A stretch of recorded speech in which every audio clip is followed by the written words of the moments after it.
Criterio. Una entrevista de Mix de Medios.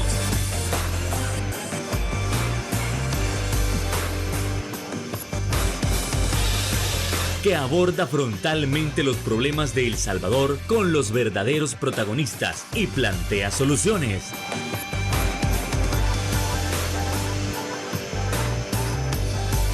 Criterios.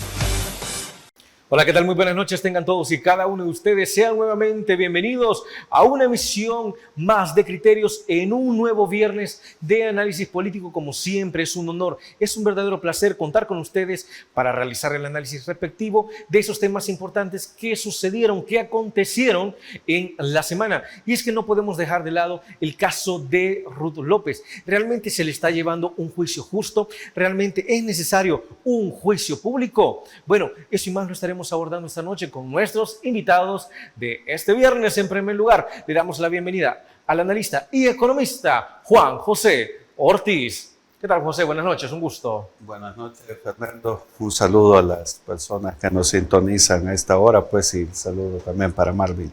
Encantado, y es que también le damos la bienvenida al icónico Marvin Aguilar. ¿Qué tal, Marvin? Un gusto. ¿Qué tal? Buenas noches, un gusto en el set y un saludo a la audiencia de Canal 8. Deja de andar diciendo esas cosas de icónico, que después la gente se las acaba creyendo. Ah, vaya, sí, después lo voy a ver ahí por varias redes sociales. Sí, sí. Bueno, entonces vamos a comenzar, vamos con ese primer punto, Juan José. ¿Qué es lo que pasó esta semana con Ruth López? Ya teníamos varios días de no saber nada de ella, reaparece y para muchos se está llevando un juicio que realmente ameritaba, pero para otros lo que se está haciendo en contra de ella es un grave abuso de poder. Todas las imputaciones son por mi actividad jurídica, por mi denuncia contra la corrupción en este gobierno. No hay ninguna institución pública que garantice derechos. Soy inocente y voy a demostrar mi inocencia. Quiero un juicio público. Quiero un juicio público. Tengo derecho a que la gente sepa que me están enjuiciando. Bueno, mira, viendo, digamos, las imágenes, pues, que ya todo el país ha visto de cómo es trasladada, ¿verdad?, al centro judicial, creo que el caso ha cobrado connotaciones políticas más allá de las jurídicas, ¿verdad? No deja de ser sorprendente, por ejemplo, ¿verdad?, como ambas partes, acusador y acusado, ¿verdad?, hacen un manejo del tema. Por ejemplo, ¿verdad?, Ruth públicamente exclama la necesidad de exigir un juicio público, ¿verdad? Y es paradójico, ¿verdad?, que el gobierno, a través de la Fiscalía General de la República, el Estado salvadoreño, perdón, hace todo lo contrario, declara reserva del caso, ¿verdad? Ahora, sin ser abogado, pues yo no voy a meterme mucho a los temas jurídicos. Uno se pregunta si un caso de esta naturaleza requiere reserva, pues, es decir, Ruth no es una persona, digámoslo así, no ha sido candidata a la presidencia, no ha sido diputada, no ha sido ministra, ha sido una empleada, ¿verdad?, como cientos de miles de salvadoreños en el Estado salvadoreño. Uno se pregunta, ¿reserva de qué? ¿O para qué? ¿Qué es lo que se quiere ocultar? Entonces, no deja de ser interesante, pues, como te digo, ver a Ruth exigiendo un juicio público y al Ministerio Público solicitando declarar la reserva del caso. Más parecería que es la Fiscalía y es el Estado salvadoreño el interesado en que la ciudadanía no se entere ni se documente de qué es lo que realmente pasa con el caso de Ruth. Y lo hemos visto, pues, desde el momento de su captura, ¿verdad? Entiendo que al momento de su captura no había una orden judicial para detenerla. Se le señala de un posible delito, el de peculado, y sorpresivamente ya a la hora de la presentación de la vista pública aparece ella siendo acusada de otro delito, ¿verdad? Desconozco realmente, ¿verdad?, si eso es posible en el ámbito jurídico, pero a mí el sentido común me lleva a pensar que algo raro sucede. Es decir, no van a llegar a sacarme a mí por acoso sexual y de repente me sacan un delito distinto al acoso sexual, ¿verdad? Entonces, más parecería pues que el Estado, ¿verdad?, a través de la Fiscalía quiere ocultar el caso de Ruth, quiere generar un ambiente, ¿verdad?, sobre el tema de ella, pues que haga pensar a la gente que de verdad es un caso polémico, complicado, donde el país no debe de enterarse de ciertas cosas, pero a mí no me cabe la menor duda, ¿verdad?, que con lo que hemos visto esta semana, el tema de Ruth se vuelve un tema político. Yo sigo solidarizándome con ella. Y ojo, ¿verdad?, porque a veces uno oye analistas decir, yo no voy a meter las manos al fuego por nadie. Sin embargo, las metes por el presidente, ¿verdad? Entonces ahí viene un poco lo contradictorio. Yo creo que no se trata de meter las manos al fuego por una persona. Yo en el caso de Ruth apelo al debido proceso. Creo que el debido proceso, como te digo, no hay que ser un abogado penalista ni constitucionalista para darse cuenta que ha sido totalmente abusivo, ha sido totalmente arbitrario. Más allá, ¿verdad?, de si Ruth es inocente o culpable, creo que debemos los analistas ser solidarios con los debidos procesos. Y no solo con ella, ¿verdad?, sino que con una serie de casos, el caso del colega ambientalista, ¿verdad?, que ya también ha pasado instrucción formal, el caso del pastor, que son las dos personas de la cooperativa El Bosque, el caso de los mismos empresarios, pues, que probablemente no son figuras que gozan de la empatía del salvadoreño, ¿verdad?, por el mal servicio que presta. Entonces, yo me inclino más por solidarizarme, ¿verdad?, con Ruth, porque creo que ha habido un debido proceso oscuro, irregular, atípico, y ya pues será el equipo de ella, ¿verdad?, quien tenga que probar, ¿verdad? Ahora, más allá de eso, pues, mi solidaridad por el trabajo que ella hace. Yo tengo claro que está detenida ahí por el trabajo que ella hace de denuncia pública a nivel nacional e internacional sobre el tema de derechos humanos y otros temas que son complicados para el gobierno. Pero como te digo, creo que siendo coherente, pues soy solidario con ella, con su familia, con su equipo jurídico, porque desde su detención hasta su presentación en la vista pública, creo que todo el proceso ha sido amañado. Juan José, este es un mensaje para aquellos defensores de derechos humanos. ¿En qué línea? Digamos, en primera instancia se les puede decir, aunque ustedes sean defensores de derechos humanos, pero si tienen un delito aparte, de igual manera no se les está juzgando por ser defensores, sino por ese delito en específico. O simplemente es una estrategia para intentar silenciar a los que siguen defendiendo los derechos humanos. ¿Por qué línea nos vamos? Bueno, yo pensaría que no solo es un mensaje a aquellos que son defensores de derechos humanos.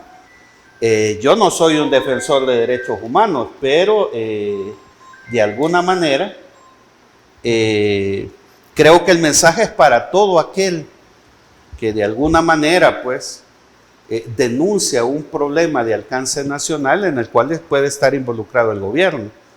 En mi caso personal, pues yo no soy un defensor de derechos humanos como tal, pero sí represento, ¿verdad?, la voz de 10.317 personas que nos hemos visto afectadas por un tema de violación de derecho económico, ¿verdad?, y patrimonial, en el caso COSAVI. Entonces, creo que el mensaje no solo es para periodistas y derechos humanos, creo que aquí el mensaje es para todo aquel que ose, ¿verdad?, elevar la voz denunciando las arbitrariedades que el gobierno hace, ¿verdad?, denunciando las irregularidades que el Estado salvadoreño comete contra todas aquellas personas que tienen la valentía de elevar la voz, denunciar los abusos que el Estado salvadoreño está cometiendo. Bueno, así con esto nos vamos a trasladar a la primera pausa comercial. Por favor, no nos cambie. Volvemos con el análisis de Marvin Aguilar.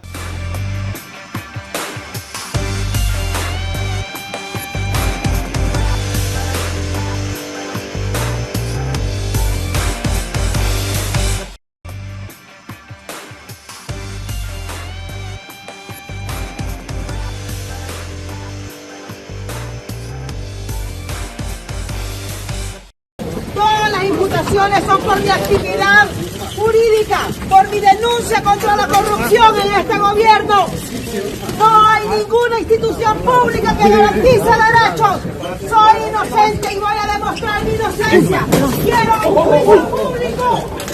Si ella, que tenía el respaldo internacional, si ella, que es una de las 100 mujeres más reconocidas del último año, pues si le hacen eso a ella, ¿qué no le harán? A los demás, dicen por ahí. ¿Está recibiendo un trato especial? ¿Es una persona más o no? Por favor, Marvin. Bueno, primero hay que decir que la reserva total en un juicio debe de ser excepcional, no la norma. Sí. Y la reserva ha sido pensada en las instituciones jurídicas para proteger al acusado, es decir, proteger el principio de inocencia. Aquí no se está protegiendo, Ruth. No, o sea, es decir, ella cuando pide un juicio público está renunciando a la reserva del caso. Es que la reserva es excepcional, ¿va? Los juicios deben de ser públicos. Por una sencilla razón, cuando alguien comete un delito, un crimen, ofende a la sociedad entera. Si Juan José mata a alguien, además de haber privado de la vida a una persona, está con esa privación de la vida ofendiendo a la sociedad entera.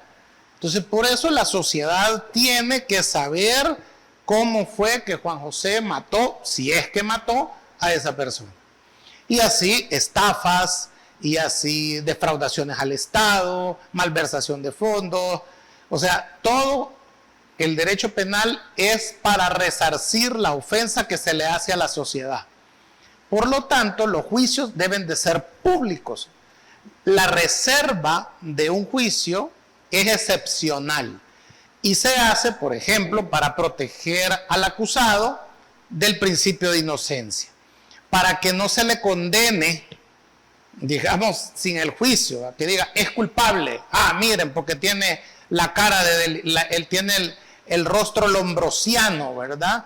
Entonces es culpable, solo con la cara es culpable. Que es culpable. Sí, una cosa así va. Entonces no podemos partir del hecho de que por tu apariencia física, por tu origen, por donde vivís, por tu color de piel, ya como es negro es culpable. Vea, como es indígena es malo, como vive en una zona marginal es delincuente. O sea, entonces el principio de la reserva se hace con el objetivo de preservar el principio de inocencia que está consagrado en la Constitución. También la reserva es cuando es un menor de edad. Vea, porque acuérdate que hay que proteger la identidad de los menores. Y también cuando se está hablando de casos de violación, de tortura, ¿verdad? Que a veces cuando lo haces público, de maltrato, trata de blancas, trata de personas, que a veces cuando lo haces público revictimizas a la víctima.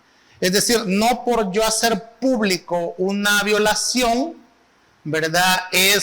Digamos, estoy ayudando a la víctima, estoy poniéndola todavía más en desventaja porque la gente puede decir, a esa muchacha la violaron porque ¿qué andaba haciendo de noche? Ahora la culpable es ella. ¿Por qué se viste como se viste? Si mira cómo se viste, ¿cómo no le van a violar? ¿Ves? Entonces, ahí está revictimizando a la víctima. Entonces, por eso es que se decide ese principio de, digamos, de reserva. El caso de los jueces sin rostro o los fiscales sin rostro, de mantener la secretividad de los jueces, es un principio también que en mi opinión es válido, porque si el juez va a juzgar pandilleros, si el juez va a juzgar narcotraficantes, si el juez va a juzgar crimen organizado, hay que proteger su identidad, porque con eso está protegiendo a su familia y está protegiendo su integridad como juez y también como fiscal. En eso estoy de acuerdo. Ahí aplica jueces sin rostro y aplica fiscales sin rostro y aplica también, digamos, el tema de la reserva total del caso. Entonces, explicado esto, hoy preguntémonos, ¿es el caso de Ruth López llena esas características? Es decir, ¿es marera? ¿Es narcotraficante? ¿Pertenece al crimen organizado? ¿Ella trafica con órganos humanos?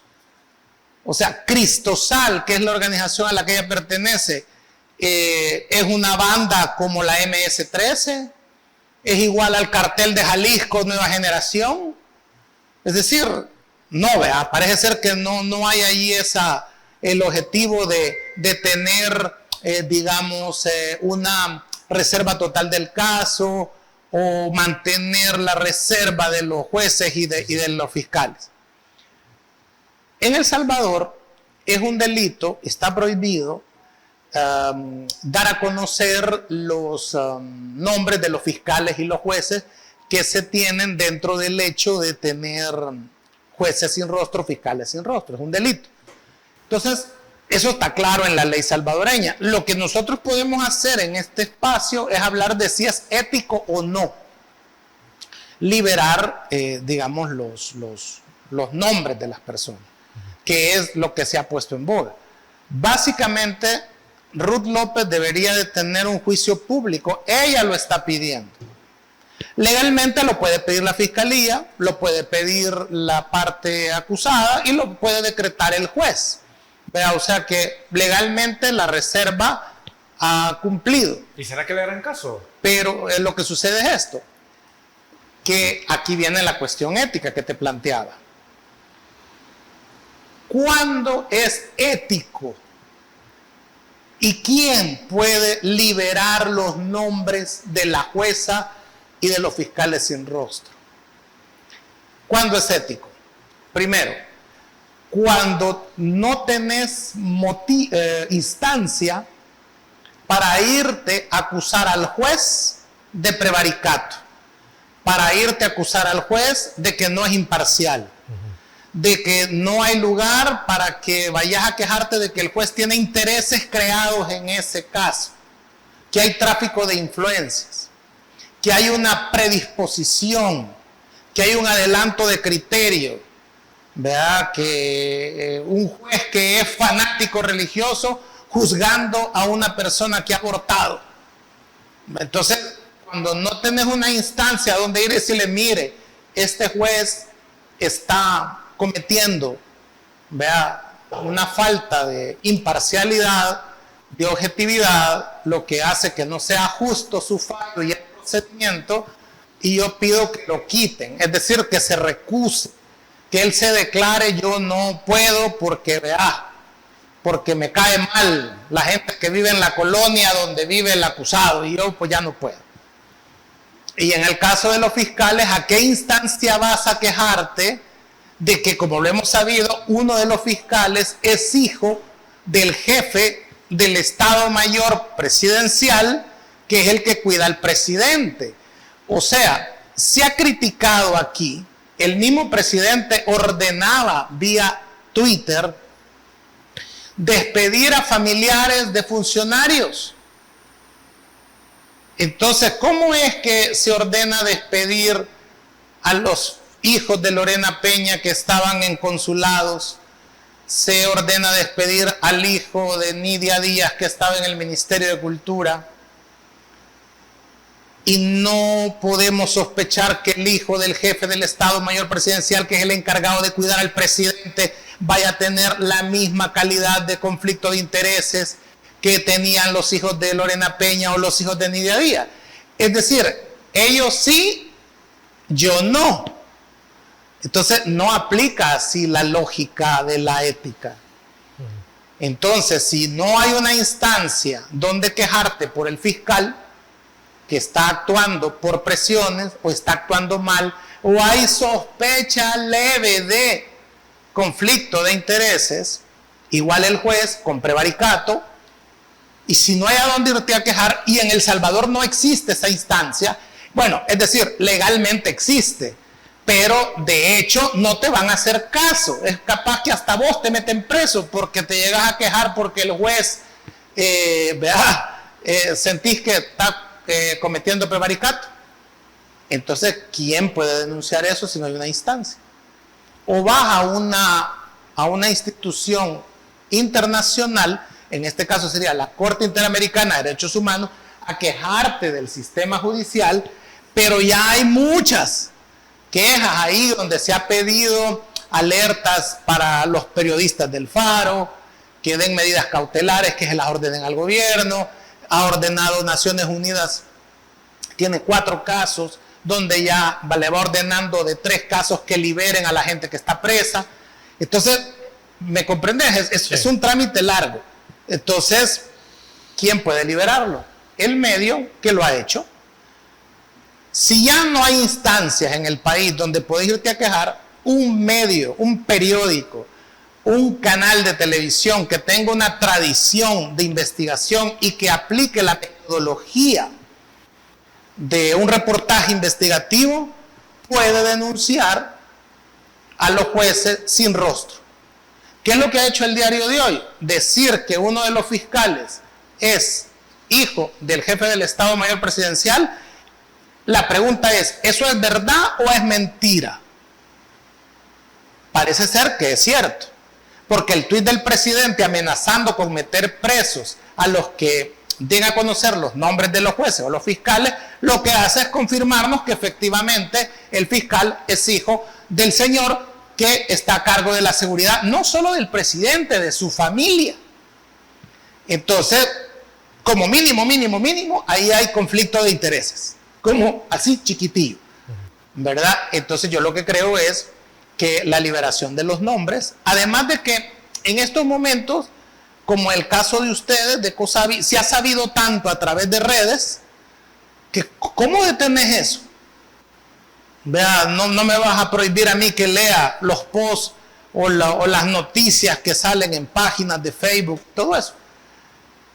Y sorprende cómo los generadores de contenido y influencers pro gobierno han salido a decir que qué bárbaros con estar sacando las fotos de estas personas, cuando ellos han hecho memes de nosotros a más no poder, se burlan de nosotros, nos ponen con mentiras, nos ponen y nos exponen a que haya gente que te escriba tus redes y te insulte.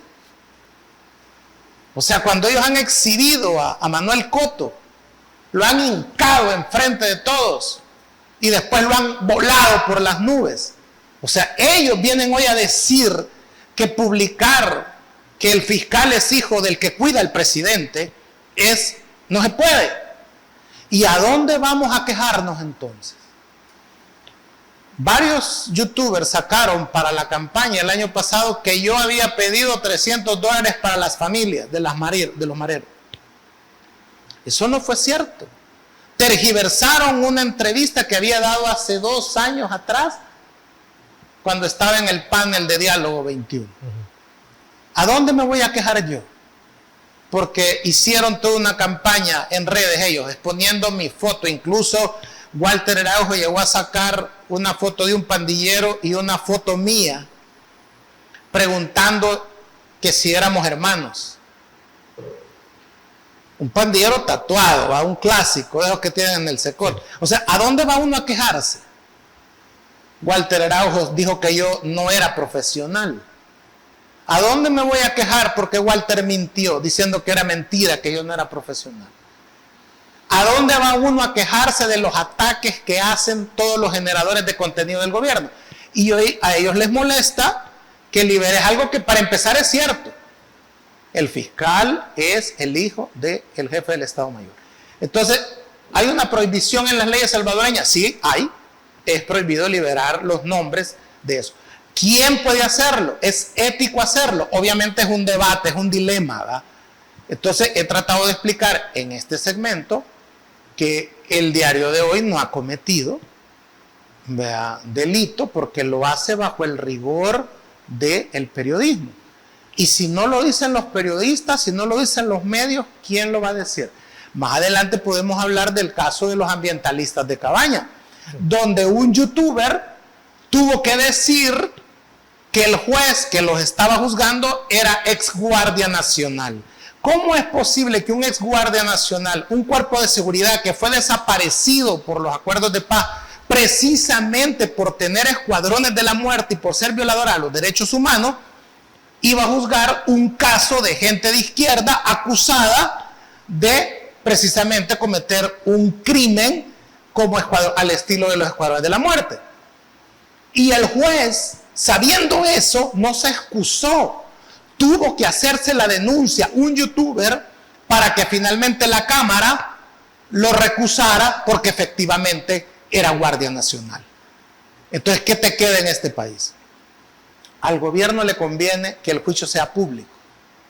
Al gobierno le conviene que el proceso sea lo más imparcial posible. Lo que pasa es que no quieren que sea público porque ellos ya instalaron en la narrativa de toda la gente y sus youtubers y todos ellos, esos youtubers que dicen, uy, no liberen la identidad de los jueces ni los fiscales, ellos ya declararon a Ruth ladrona, la declararon mañosa. Ellos temen que, al igual que como les pasó con Mauricio Ramírez Landaverde, que lo acusó el presidente de robarse 14 millones de dólares y que la fiscalía no pudo probar ese robo y que aún así lo tuvieron preso casi 4 años, ¿verdad? Entonces teme que le pase lo mismo con Ruth, porque la fiscalía no va a poder, y eso se ve, que se la llevan por peculado. Hoy la acusan de enriquecimiento ilícito y mañana la van a acusar de usar anteojos. Entonces, esa es una situación que por eso ellos quieren que sea oculto el juicio. No han de tener consistencia en las acusaciones, no han de tener muchas pruebas, y podemos hablar de lo que parece ser, que yo entiendo, es de lo que la están acusando, que es el proceso, que no quieren decir a qué se refieren con enriquecimiento ilícito. Bueno, así con esto nos vamos a trasladar a la siguiente pausa comercial. No nos cambie, regresamos en Criterios.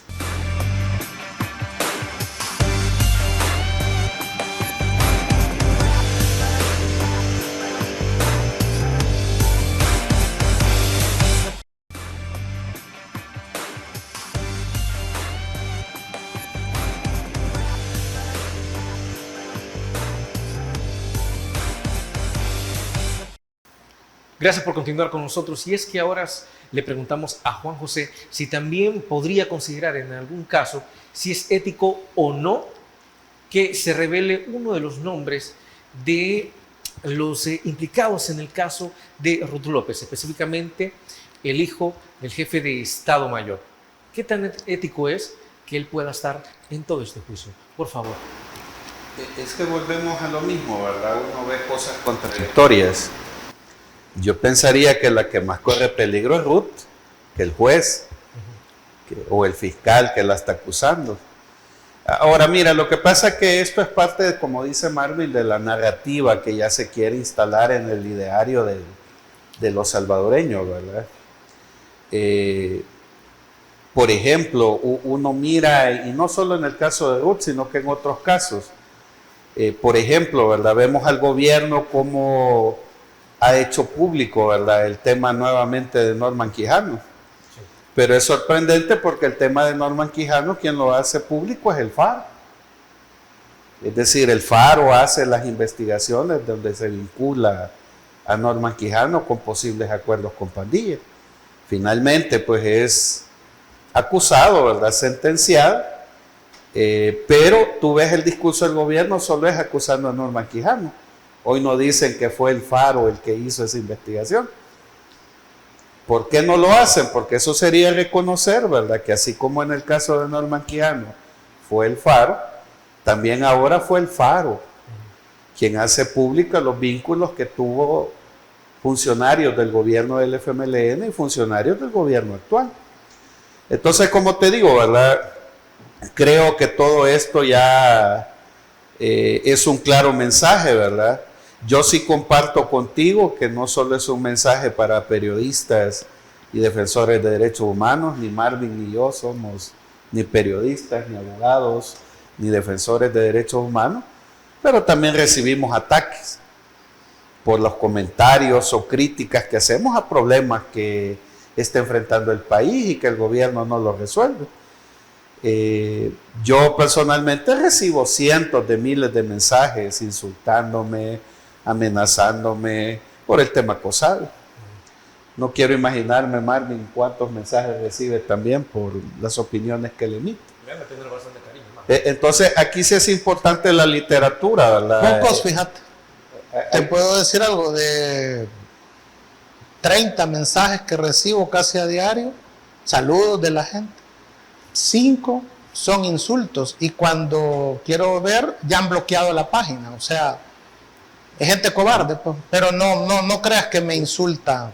Ahora sí es importante la literatura, ¿verdad? Maquiavelo dice en su magistral obra El Príncipe, ¿verdad? Los castigos ejemplarizantes. Obviamente el tema de Ruth es eso. Hay que enviar un mensaje ejemplarizante. Es lo que tú decías, si Ruth, con la connotación que tiene, ¿verdad? Por la institución donde trabaja, por el reconocimiento internacional que ella tiene, por la denuncia que hace por las graves violaciones de derechos humanos, un salvadoreño común dice, puchica, y si eso le hicieron a Ruth, ¿qué me puede pasar a mí si me atrevo a escribir un Twitter o me atrevo a escribir en Facebook que no estoy de acuerdo con las decisiones que este gobierno está tomando? Entonces el caso de Ruth es el típico ejemplo de lo que Maquiavelo menciona, ¿verdad? Un castigo ejemplarizante. Entonces, esto lo que hace es instalar nuevamente el miedo. Ahora, como más adelante también vamos a hablar del discurso presidencial, ¿verdad? Estas decisiones de apresar a Ruth y a otros activistas de derechos humanos, lo que está mostrando es un Estado débil. Y ante la debilidad y la fragilidad ante el ideario público, lo que se hace es eso, el castigo ejemplarizante. Eso es como en tu casa, ¿verdad? Cuando a tu hermano mayor, tu mamá y tu papá lo castigan. Entonces tú ya tienes claro que el día que hagas eso que tu hermano hizo, también te va a caer el chancletazo, ¿verdad? Entonces lo que se está mandando es eso. Se está construyendo un ideario nuevamente, se está empezando a reconstruir el tema del miedo para que la gente no opine, no critique, no cuestione. Pero, como te digo, no solo es el tema de derechos humanos, el tema del hambre, por ejemplo, va a ser bien difícil. Cada día se está volviendo más difícil que la gente no se pronuncie por el alto costo de la vida. Y entonces, ¿qué van a hacer? Van a empezar a capturar economistas porque se cuestiona el mal desempeño de la economía, y entonces nuevamente toda la gente ya no se va a quejar de que los chiles, los tomates, las cebollas y las zanahorias están caras. Y si nadie se queja, todo está bien. Entonces yo diría que aquí lo que se está es configurando eso que Marvin ha dicho. Nuevamente reposicionar el miedo como política pública. Y qué mejor ejemplo que poner a Ruth, ¿verdad? Un castigo ejemplarizante. Porque el salvadoreño promedio dice, bueno, si eso le pasa a ella, mejor me quedo callado, ¿verdad? Porque me puede pasar lo mismo que le ha sucedido a Ruth López. Bueno, así con esto, Juan José, nos vamos a detener para irnos a una nueva pausa comercial, porque ahora es momento de tratar de vincular si todo esto tiene alguna relación con el discurso emitido por el presidente Bukele el 1 de junio. Pausa, regresamos.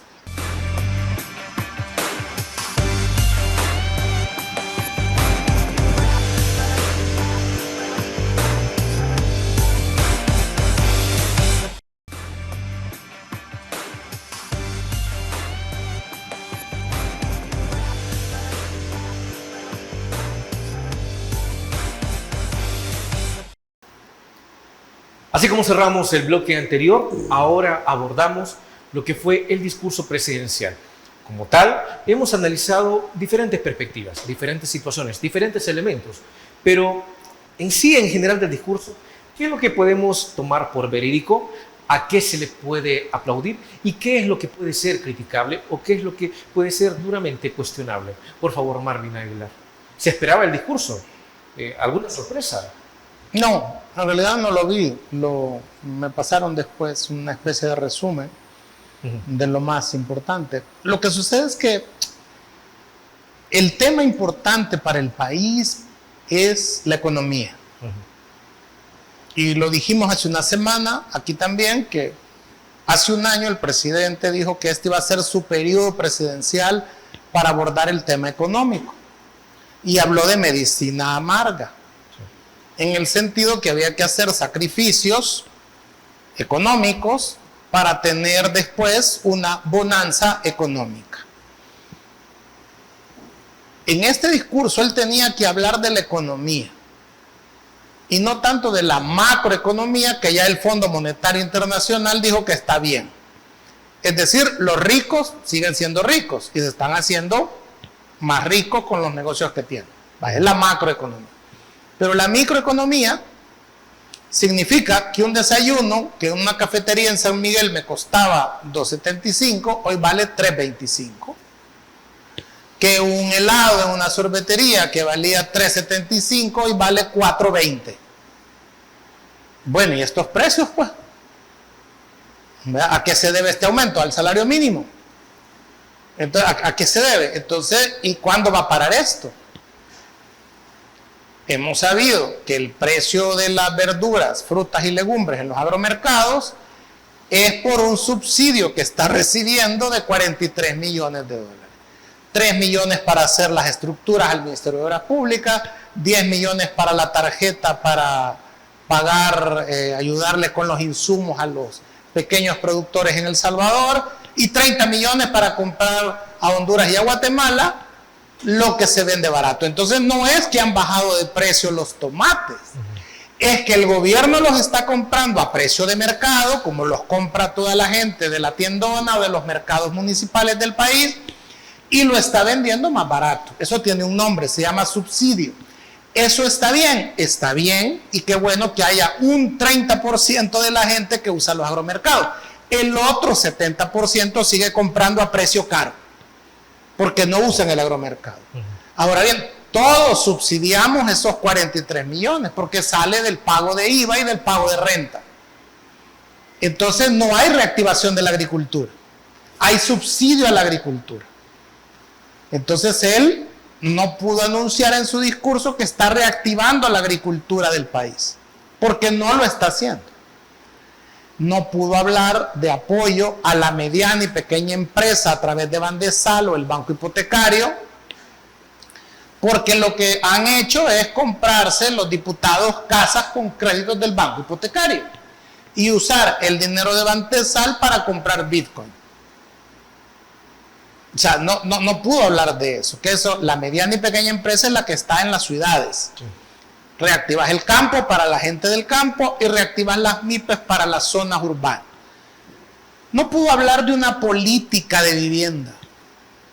Prometerle a la gente joven de este país o a la gente que no tiene casa que hay ya una política para que puedas comprar tu casa. No habló de eso. No habló del Bitcoin. El Bitcoin lleva, ¿qué? 3 años, ¿verdad? 3, 4 años. Ya deberían de verse los frutos de que el Bitcoin circula libremente en el país. Ya deberían de verse los frutos de las... Hablo de las fuentes de trabajo que ha generado, no de si ha subido o ha bajado el Bitcoin. Porque eso ya a todo el mundo le quedó claro que no hay que ver la billetera. Algún día valdrá $1 millón el Bitcoin, y entonces pues qué bueno cuando llegue ese día. Pero ¿qué fuentes de trabajo ha generado? Por ejemplo, la explotación minera en Berlín, porque ya se están haciendo, se están minando Bitcoin. O sea, allá, ¿qué ha generado? ¿Qué desarrollo tiene el distrito de Berlín? Porque allá hay un enclave minero de Bitcoin. O sea, ¿cómo ha funcionado? Hay más fuentes de trabajo, el ingreso per cápita del municipio ha aumentado. ¿Alguna escuela? ¿Qué pasó? Hay una de las 20 escuelas Bitcoin en Berlín. O sea, es decir, se han mejorado las escuelas siquiera de Berlín o el Instituto Nacional de Berlín porque ahí hay minería de Bitcoin. Que esas son como las muestras. Entonces, si te fijas, el tema de la minería ya de subsuelo, de minerales, ya no la digital de Bitcoin, también es un proyecto que aprueba la ley, pero que se encuentra con una pared enorme. O sea, no hay visos de que la minería vaya a sacarnos de la pobreza.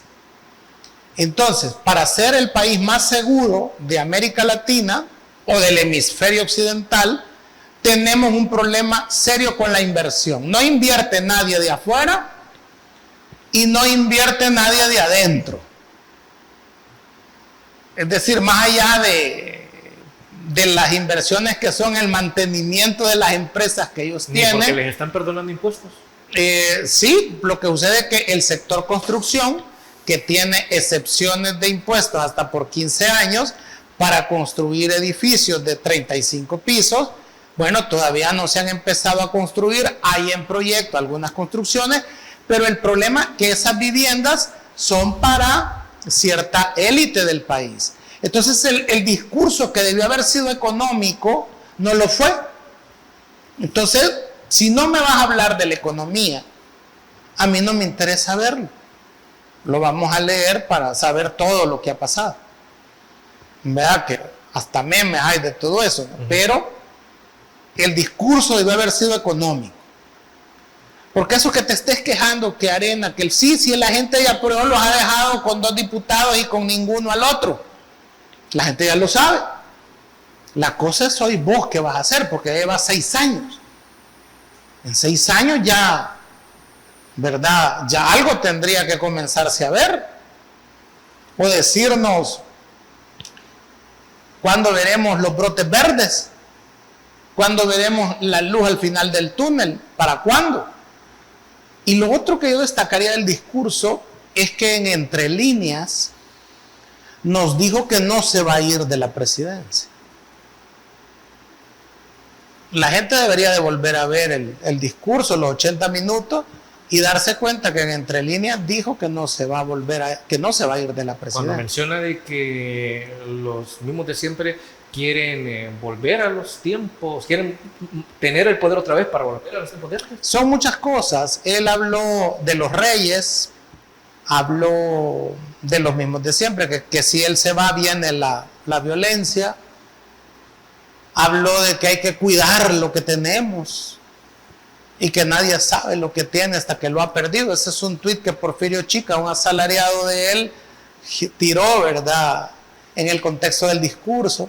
Aunque creo que para la gente en sí misma no es un secreto, o no le extrañaría si de repente el presidente quisiera quedarse más allá del 2029. Lo que sucede es que, primero, el país ya pasó por esas etapas de que solo una persona es la que nos puede salvar, o solo una familia es la que nos puede salvar.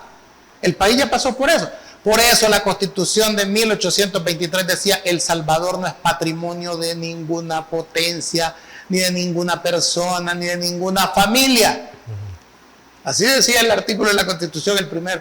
Porque ya pasamos, porque haya un hombre que es el que nos va a salvar a todos, que haya una familia, los Meléndez Quiñones, que se estuvieron en el poder 18 años y no sacaron al país de la pobreza.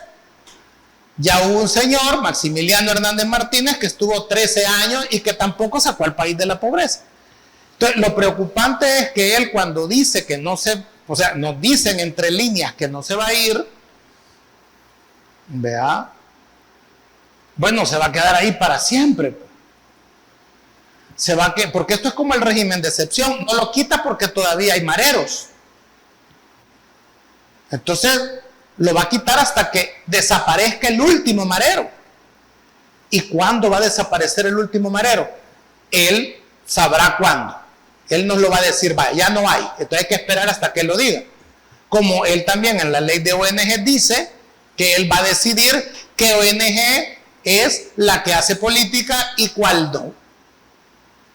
Entonces, él menciona ahí el tema del rey de España. Y yo te voy a decir una cosa, ya que habló de 500 años de historia, es que el tema de la monarquía parlamentaria, que es lo que tiene España, que es lo que tiene Inglaterra, que es lo que tienen los países escandinavos, es algo que viene desde 1500, desde el siglo XVI. Entonces él, si no sabe que las monarquías parlamentarias es la de el rey reina pero no gobierna, es que yo prefiero vivir en Inglaterra, que es una monarquía parlamentaria y que tiene un país como Canadá y que tiene un país como Australia, que son monarquías parlamentarias. Sí. El rey Carlos III es el jefe de Estado de Canadá, y los salvadoreños que viven en Canadá no creo yo que quieran cambiar a Canadá por El Salvador, aunque este gobierno diga que El Salvador es más seguro que Canadá. ¿Vea? Esas son patrañas políticas, un discurso para engañar focas. Entonces, el punto es que yo prefiero una monarquía parlamentaria como la de Dinamarca. Incluso Felipe VI, si yo entro al portal de transparencia del Palacio Real, ahí podemos ver cuánto le cuesta a Felipe VI, Leticia y las infantas al erario español, cuánto se gastan, cuánto recibe Felipe VI. Pero aquí nosotros no podemos saber cuánto costó el helicóptero, cuánto cuesta que el presidente se movilice en esas 10 camionetas, 11 camionetas, las que andan blindadas, ni cuánto cuestan, y son alquiladas, y cuánto cuesta ese alquiler, ¿verdad? Entonces no podemos saber eso, no podemos saber ese viaje que hizo a Italia a comprarse una jacket en Florencia, o sea, la compró con su dinero, el viaje fue pagado con fondos estatales, la chaqueta también. O sea, no podemos saber eso, aunque ni siquiera podemos saber los $14,000 de los diputados, cómo fue que se los gastaron, porque dicen que gastaron 8,000, pero los otros 8,000 no los gastaron ellos y no saben qué se hizo ese dinero. Porque ellos van de tontos buenos, por eso no lo saben. Entonces, esas democracias parlamentarias, monarquías constitucionales, que son los términos, ¿verdad?, con los que se le llama, dan creación a la Carta Magna, ¿verdad? Es la que permite crear una constitución para que el rey entienda que tiene límites. Por eso, presidente, es que España entra en los niveles más altos de democracia que El Salvador, que es república, porque aquella monarquía parlamentaria, quien manda es el pueblo que elige al parlamento que nombra el primer ministro y que este parlamento elige a los jueces, a los magistrados. Allá el rey, la familia real puede ser juzgada. Nadie se lo va a impedir. Aquí la familia presidencial es intocable. Hasta sus esbirros que están cerca son intocables. Entonces, el problema es ese. Entonces no se trata de prefiero que me digan dictador y que no haya muertos en la calle. Es que nadie le está diciendo dictador porque usted metió preso a los pandilleros. Le están diciendo dictador por casos como el de Ruth, por casos como el de los ambientalistas de Santa Marta, por casos como los de Cosavi y la muerte de Coto en el helicóptero y toda la plana mayor de la policía, por casos como el de Alejandro Mason, por la cooptación del órgano judicial y de la Asamblea Legislativa. No es porque metió presos a mareros. Entonces yo creo que el discurso que debió haberse centrado en la economía, que es lo que nos interesa a todos, ¿verdad? Que bueno, ya los mareros están presos, ¿verdad? Hay un problema ahí jurídico, político, pero el tema de la economía no lo abordó. Bueno, con eso nos vamos a ir a la última pausa comercial. Estamos aquí en Criterios.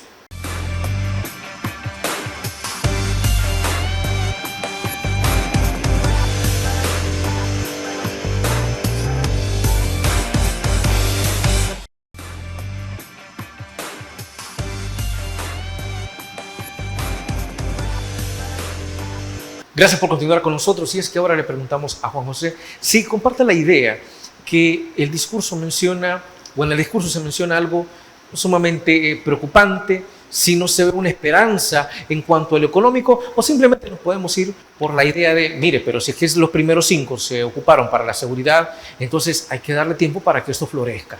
Por favor, Juan José. Bueno, yo soy de la idea que el discurso es bastante pobre, bueno, en contenido. ¿En datos?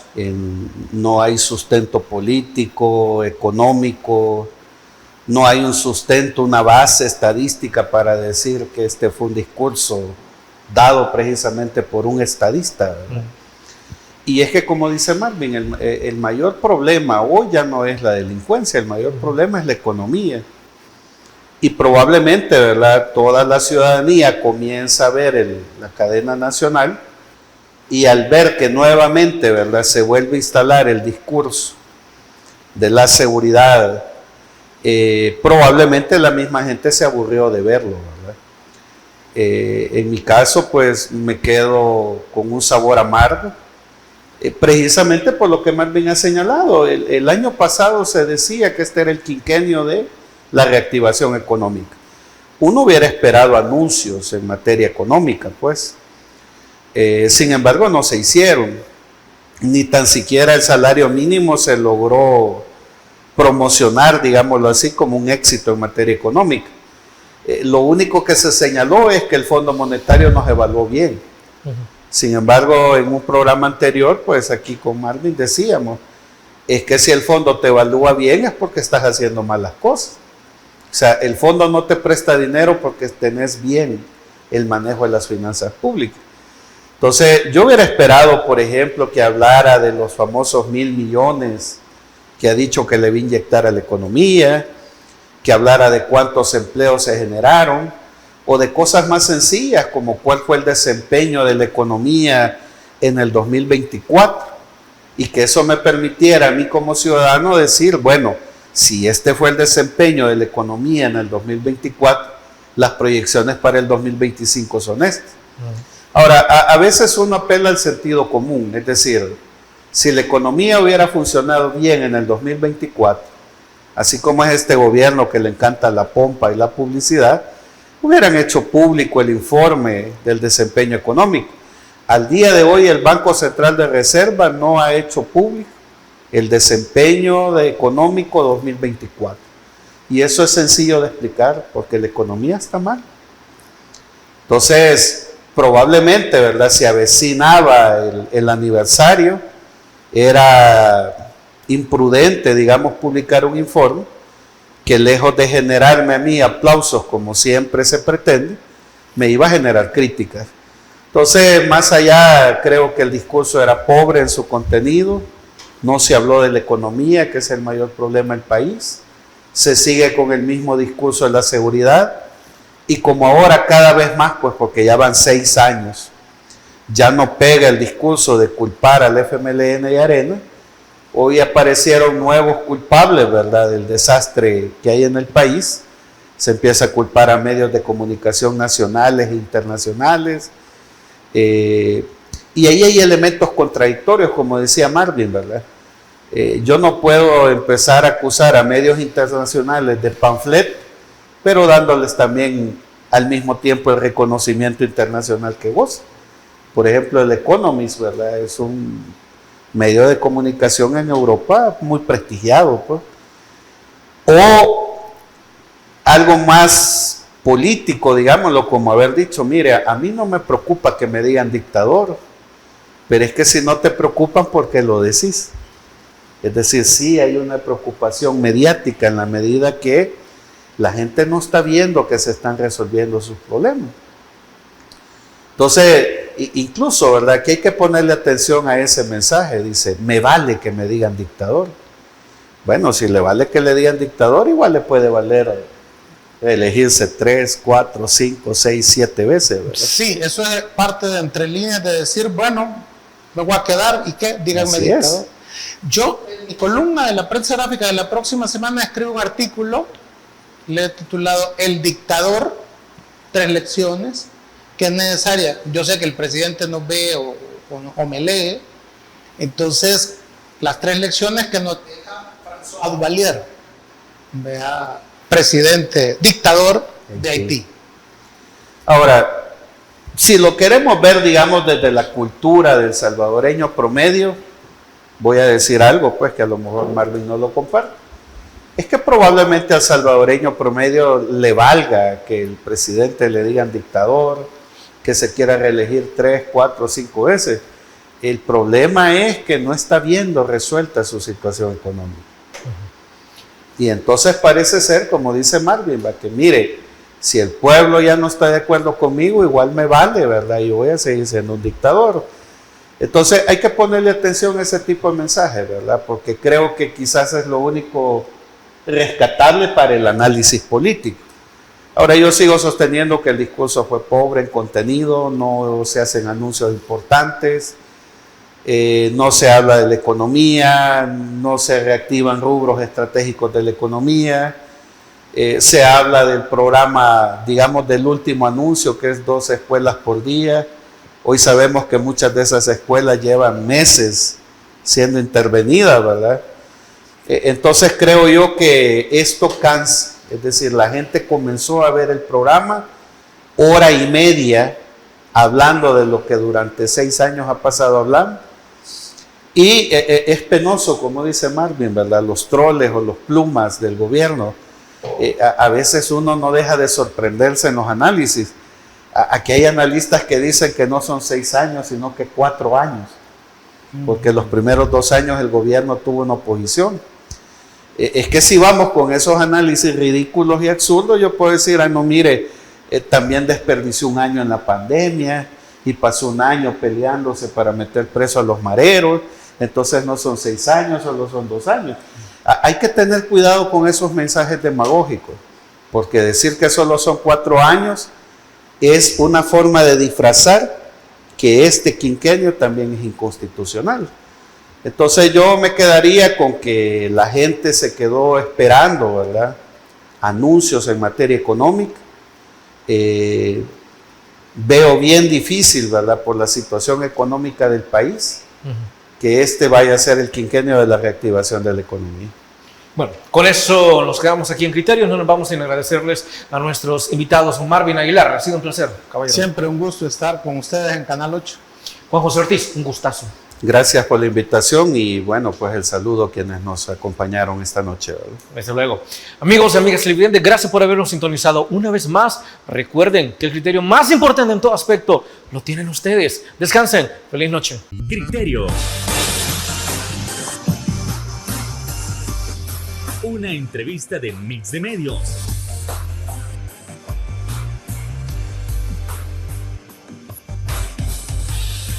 Que aborda frontalmente los problemas de El Salvador con los verdaderos protagonistas y plantea soluciones.